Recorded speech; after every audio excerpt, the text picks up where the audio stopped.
What's up? Today, tomorrow, and probably the rest of the week, we're going to talk about the greatest rock and roll band ever, Led Zeppelin.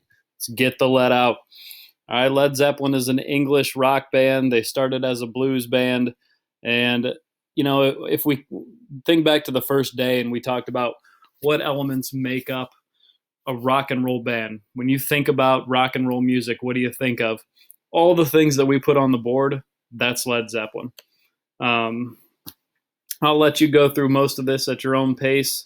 Um, Led Zeppelin is everything that I think a rock and roll band should be. They basically invented the arena tours. They were constantly on the road doing shows. That's how they got famous. They didn't do their manager was named Peter Grant. He wouldn't let him go on TV. Every artist we've talked about so far, they get their start on Sullivan or whatever. Not Led Zeppelin. They don't release singles.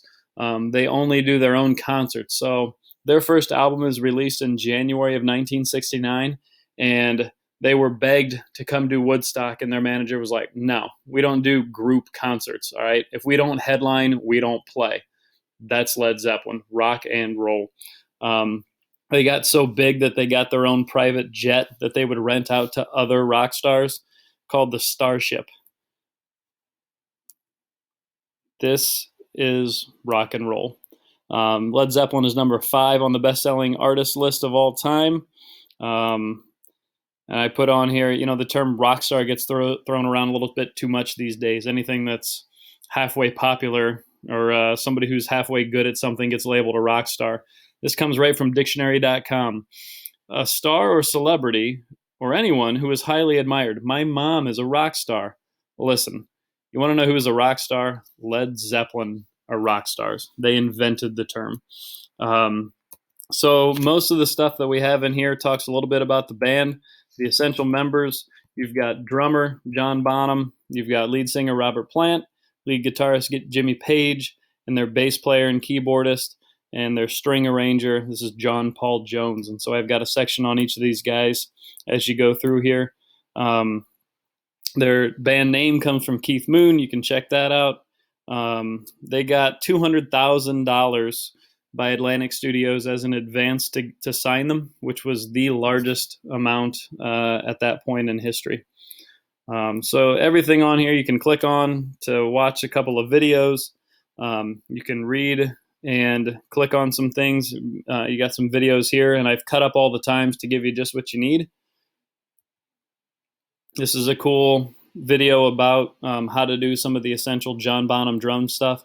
He's number 1 drummer of all time, according to Rolling Stone magazine. So you've got number 3 greatest guitarist of all time and the number 1 greatest drummer of all time as part of this band. You can see some of his concert stuff here. This is John Paul Jones, and yes, that is a 3-necked guitar. You get a couple of Zeppelin tracks that show the bass part being isolated. Cool part from School of Rock, one of their biggest songs. And then what I'll do tomorrow is I'll post kind of the essential, not the essential, the song-by-song description like I did for the Rolling Stones. I'll give you the song-by-song description of each album. And they're kind of 2 chunks. So there's the first 4 albums, which is all their rock and blues stuff. And then there's their next chunk, which is where they start to explore some different styles and instruments. It's all still awesome. So I'm kind of a fan of the first half, the more blues-based heavy rock stuff. And then the second half of their catalog's got a little bit more melody. And that's Mr. Hennig's favorite. So like the cool thing about Zeppelin is Mr.